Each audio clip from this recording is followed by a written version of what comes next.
Hello everyone. In this video, I am going to tell you about the events in the sexual reproduction. तो क्या क्या events होते हैं जिसकी वजह से sexual reproduction complete हो पाती है? So there are 3 events which are present in the sexual reproduction. First is the pre-fertilization events. Second is the syngamy or fertilization. Third is the post-fertilization event. In the first pre-fertilization event, which is the first actually event in the sexual reproduction, इसके अंदर भी 2 events include होते हैं, ठीक है, जिसकी वजह से प्री फर्टिलाइजेशन इवेंट जो होता है वो कंप्लीट हो पाता है. सो इसमें जो है उसका फर्स्ट जो पार्ट है वो फॉर्मेशन ऑफ गैमेट्स होता है, जिसको हम अगर इन डेफिनेशन बोला जाए तो इसको गैमेटोजेनेसिस बोला जाता है. Second is the gamete transfer. Okay, so what is gametogenesis? The process of formation of gametes is known as gametogenesis. वही जो हमारा बॉडी में जो गैमेट फॉर्मेशन होता है, ठीक है, उसी को हम गैमेटोजेनेसिस बोलते हैं. So gametes are of 2 types, male gamete and female gamete, which is required in the sexual reproduction. पता ही है आप लोगों को, ठीक है. ये हैप्लॉइड होते हैं. वैसे तो हमारी बॉडी जो होती है वो डिप्लॉइड होती है, लेकिन from the process of the meiosis, okay, ये जो हमारी जो गैमेट्स होते हैं उनके अंदर जो क्रोमोसोम्स होते हैं उनका नंबर्स हाफ कर दिया जाता है, ओके, जिसकी वजह से ये हैप्लॉइड गैमेट्स बन जाते हैं. Male gamete call the sperms, ठीक है, which is produce in the testis, और female gametes call the egg, okay, which is develop in the ovaries.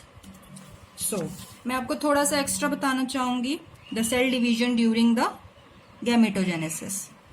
So most of the animals have a diploid body, hence they form the gametes by meiotic division. Okay, meiosis is an essential feature of a sexual cycle. इसमें क्या होता है, जो meiosis होता है वो सबसे ही मतलब मोस्ट इम्पॉर्टेंट एक्चुअली पार्ट होता है हमारा गैमेटोजेनेसिस का, क्योंकि it results in the formation of the daughter cells which each with half the number of the chromosomes of the parent cells. इसमें क्या होता है, हमारी बॉडी तो पता ही है डिप्लॉइड होती है, उसमें जितने भी नंबर ऑफ क्रोमोसोम्स होते हैं वो डिप्लॉइड में होते हैं, सेल्स जो होती हैं डिप्लॉइड होती हैं एक्चुअली, ठीक है. और इस मियोसिस प्रोसेस से वो जो नंबर ऑफ क्रोमोसोम्स होते हैं वो गैमेट्स में हाफ कर दिए जाते हैं. Okay, during the fertilisation the nuclei of the 2 gamete cells fuse and the zygote thus formed has a fixed number of the chromosomes for each species. In all organisms, this number of chromosomes represent the diploid condition, which is 2n. पता ही है, हम diploid जो diploid number of chromosomes होते हैं हम उसको 2n से denote करते हैं. If the meiosis does not occur ना, तो क्या होगा ना, जो फ्यूजन ऑफ गैमेट्स होता है that would result into the doubling of the chromosomes for each successive sexual reproduced generation. क्या होगा कि अगर मियोसिस प्रोसेस नहीं होगा हमारी बॉडी में, नहीं सॉरी एक्चुअली उस सेल में, ठीक है, तो क्या होगा कि हर रिप्रोडक्शन के बाद क्या होगा, जो नंबर ऑफ क्रोमोसोम्स होंगे वो सेल में इंक्रीज करते जाएंगे, एक्चुअली डबल होते जाएंगे वो. Okay, so to this is the solution or this is a situation which is used to prevent the इसी प्रोसेस को प्रिवेंट करने के लिए, सिचुएशन को एक्चुअली प्रिवेंट करने के लिए, ताकि हमारे सेल्स में डबलिंग ऑफ क्रोमोसोम्स ना हो, इसको प्रिवेंट करने के लिए क्या कि ये मियोसिस प्रोसेस जो होता है हमारे सेल में, ओके, अगर ये नहीं होगा देन नंबर ऑफ क्रोमोसोम्स हर रिप्रोडक्शन के बाद डबल होते जाएंगे. सो the next is the gamete transfer. Okay, what is gamete transfer? It is after the formation of the gametes, it is essential that male and female gametes are brought together in the physical contact. तो इनको इन gametes को पास में लाना ज़रूरी है so that कि fertilisation जो process है वो कंप्लीट हो सके.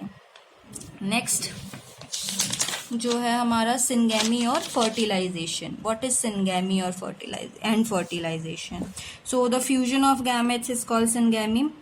एक्चुअली जो हमने पीछे पढ़ा ना, गैमेट ट्रांसफर जो था, वो गैमेट ट्रांसफर तो है, मतलब जो गैमेट ट्रांसफर जो हो रहा है सो दैट कि फर्टिलाइजेशन हमारा कंप्लीट हो सके. ओके, तो लेकिन जब हम जो गैमेट ट्रांसफ़र के बाद वाला जो जस्ट उसके बाद वाला जो प्रोसेस होता है, जो मतलब गैमेट्स फ्यूज़ करते हैं, ओके, उस प्रोसेस को हम सिनगैमी कहते हैं। आप प्लीज़ कंफ्यूज मत होइएगा गैमेट ट्रांसफ़र में और फ्यूजन में, ठीक है। फ्यूजन को हम सिनगैमी बोलते हैं, ट्रांसफ़र तो ट्रांसफ़र है ही, क्योंकि फर्टिलाइजेशन प्रोसेस कंप्लीट करने के लिए ट्रांसफ़र होना और पास उन गैमेट्स का पास में आना एक्चुअली बहुत ज़्यादा ज़रूरत है। So the second point of this syngamy is the fertilization includes all the events that ultimately led to the syngamy. Actually ये fertilization के ही सारे पॉइंट्स है ये, मतलब कि इसी को कंप्लीट करने के लिए ही ये सारे जितने भी जो इवेंट्स है ये हो रहे हैं। तो इस लास्ट में क्या होता है, सिनगैमी मतलब फ्यूजन जो हो जाता है, और जो फ्यूजन क्या होता है, दैट फ्यूजन होने के बाद एक्चुअली क्या होता है, that results of these process is the formation of the diploid zygote. Syngamy होगी, दोनों एक मेल से आया एक फीमेल से आया गैमेट, ठीक है, उनकी सिनगैमी हुई, फ्यूजन हुआ, ठीक है, उसके बाद क्या बनेगा, जाइगोट बनेगा, उसको आप एग भी बोल सकते हो, ठीक है। देन वो जो एग था, मैंने आपको अपनी पिछली वीडियो में बताया था, वो कि मैच्योर होके एक न्यू यंग वन में कन्वर्ट हो जाएगा। So the third part is the post fertilisation events. मतलब कि फर्टिलाइजेशन होने के बाद क्या होगा, फर्टिलाइजेशन यहाँ तक हो गया, सिनगैमी हो गई, यही हमारा फर्टिलाइजेशन था। एक बार जब दोनों गैमेट फ्यूज हो गए, that is the fertilisation, okay. Third, उसके बाद क्या होगा, ठीक है, प्री पढ़ लिया, सिनगैमी पढ़ लिया, अब पोस्ट पढ़ेंगे। फर्टिलाइजेशन के बाद क्या होगा। So the post fertilisation events includes the embryogenesis, okay, development of the embryo from the diploid zygote is known as the embryogenesis। क्या होता है ना, उसको आप जाइगोट बोलते हो, फ्यूजन होने के बाद जो हमारे पास जो भी वो स्ट्रक्चर जो बनता है उसको हम जाइगोट और एग बोलते हैं, ठीक है। उसी में जब डेवलपमेंट होता है ना, तो उसको हम एम्ब्रियो बोलते हैं। और जब वो एक्चुअली जो जाइगोट और एग होता है वो डिप्लॉयड हो चुका होता है, क्योंकि उसके अंदर 2 गैमेट्स आए होते हैं जिसमें n नंबर ऑफ क्रोमोसोम्स होते हैं। तो n मेल से आया, n फीमेल से आया, दोनों का फ्यूजन हुआ, देन वो क्या बन गया, 2n बन जाता है, इसलिए हम उसको डिप्लॉयड जाइगोट बोलते हैं। और जाइगोट मतलब आपके पेपर में भी आ सकता है कि जाइगोट में जो नंबर ऑफ क्रोमोसोम्स होते हैं वो कितने होते हैं, तो आप क्या टिक करोगे, आप 2n टिक करोगे, नहीं n नहीं करोगे। n कहाँ होता है, फीमेल गैमेट और मेल गैमेट जो होते हैं तब होता है, फर्टिलाइजेशन से पहले होता है। फर्टिलाइजेशन के बाद वो जो जाइगोट होता है, एग होता है, वो 2n बन जाता है। और हमारा एम्ब्रायो जो होता है वो जब जाइगोट जब डेवलप होता है उसके बाद वाले स्ट्रक्चर को हम एम्ब्रायो बोलते हैं, ठीक है। और इस जो डेवलपमेंट हो रही होती है इसी फ्रॉम जाइगोट टू एम्ब्रियो, ठीक है, उसी को हम एम्ब्रियोजेनेसिस बोलते हैं। So the complex process it includes cell division and cell differentiation। इसके अंदर क्या होता है, इस डेवलपमेंट के टाइम पे सेल डिवीजन भी हो रही होती है और सेल डिफरेंशिएशन भी हो रही होती है, okay? So come to this point। So let's come to this point। Depending upon the development of the zygote inside or outside of the body of the female parent, organisms have been classified into oviparous and viviparous। ओवीपैरस हम किनको कहते हैं, जो कि eggs जो देते हैं, eggs ले करते हैं, ओके। और जो विवीपैरस वो होते हैं जो ऑफस्प्रिंग प्रोड्यूस करते हैं एज अ जुवेनाइल, ओके। सो अगर कोई जो भी एनिमल है उसने जाइगोट का डेवलपमेंट जो है वो आउटसाइड ऑफ द बॉडी किया है, देन उसको हम ओवीपैरस बोलेंगे। और अगर उसने जाइगोट का डेवलपमेंट इनसाइड द बॉडी हुआ है उसके अंदर, ठीक है, अगर बॉडी के इनसाइड ही डेवलपमेंट वो जाइगोट टू एम्ब्रियो में कन्वर्ट हुआ है, ठीक है, तो हम उसको विवीपैरस बोलेंगे। Here are some examples of the oviparous such as shark, skates, frog, lizards, birds।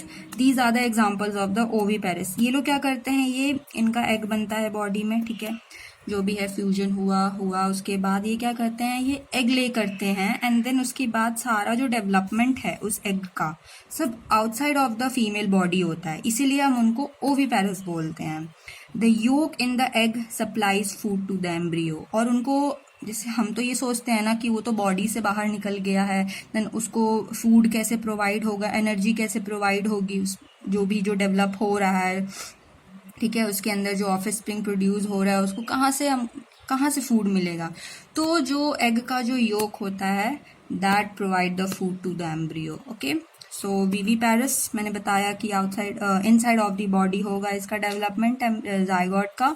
ठीक है, और एम्ब्रियो जो होगा वो embryo receive the nourishment from the mother's blood through the placenta. Okay, एक प्लेसेंटा ऑर्गन होता है जो कि सिर्फ मतलब प्रेग्नेंट वुमेन में ही होता है, और that placenta provide the food to the developing embryo, वहीं से मिलता है।